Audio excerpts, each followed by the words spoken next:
Welcome to మన news వార్తలు చదువుతుంది మీ మాధురి.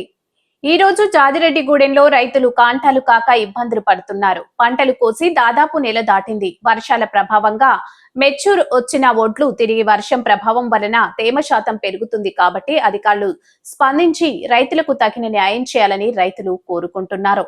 ఈ కార్యక్రమంలో బొల్లం యాదగిరి, మామిడి రాజ్ కుమార్, గట్టిగొర్ల గణేష్, ఆరూరి శ్రీను, మాదగాని రామ్మూర్తి, మాదగాని వెంకన్న, పగిడిమర లక్ష్మమ్మ, ఏసు, మణి, యశబోయిన వెంకన్న, వెంకటేష్, వల్లల బద్రి, రామనర్సు, మాదగాని యాదయ్య, నరసింగ మహేష్, పాగిరిపట్టి యాదమ్మ, రమేష్, పగిడిమర్రి సునీత, కమ్మకుల రాములమ్మ, బొల్లం ఏలంద్రం, గంగులు తదితరులు పాల్గొన్నారు. న్యూస్ కవరేజ్ మన న్యూస్ ఎండి కర్ణకుమార్.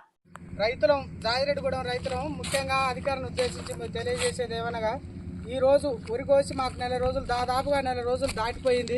సాయంత్రం చూస్తే మాయిశ్చర్ వస్తుంది. మళ్ళీ ఉదయానికి సాయంత్రానికి మబ్బులు కమ్మి వర్షంతో తడిచి రాసులు ముద్దయి మళ్ళీ కింద భూమి పదినారక మళ్ళీ వస్తే మాయిశ్చర్ రావట్లేదు. సాయంత్రానికి మరి ఎంతో కష్టపడి రైతులు 2 రోజులు ఎండబెట్టిన తర్వాత ఈ తుఫాన్ ప్రభావం వల్ల మళ్ళీ ఒడ్లు నిమ్ములెక్కి చాలా ఇబ్బంది అవుతుంది. నెల రోజుల నుంచి చాలా ఇబ్బంది పడుతున్నాం మేము. అధికారులు ఎంఆర్ఓ గారు ధాన్యాన్ని అయినా మొలకలెత్తి చాలా ఇబ్బంది పడుతున్నాం కాబట్టి అధికారులకు తెలియజేసేది ముఖ్యంగా ఒకటే, ఈరోజు తడిచిన ధాన్యాన్ని వెంటనే కొనాలని మరియు రైతులకు అన్ని రకాల సౌకర్యాలు కల్పించాలని మన రైతుల తరఫున నేను తెలియజేస్తున్నాను. మాయిశ్చర్ సాయంత్రం చూస్తే మాయిశ్చర్ వస్తుంది. మళ్ళీ రాసులు చేసిన తర్వాత ఈ వాతావరణాన్ని మార్పులు జరిగి మళ్ళీ తెల్లారితారికి మాయిశ్చర్ రావట్లేదు. మళ్ళీ సాయంత్రం మధ్యాహ్నం మొత్తం ఎండబోసి మళ్ళీ సాయంత్రానికి మాయిశ్చర్ వస్తుంది. మళ్ళీ తెల్లారి కాంటాలు పెడదామనేసరికి మళ్ళీ 18 వచ్చిన మాయిశ్చర్ వచ్చేసి 25-27కు పోతుంది.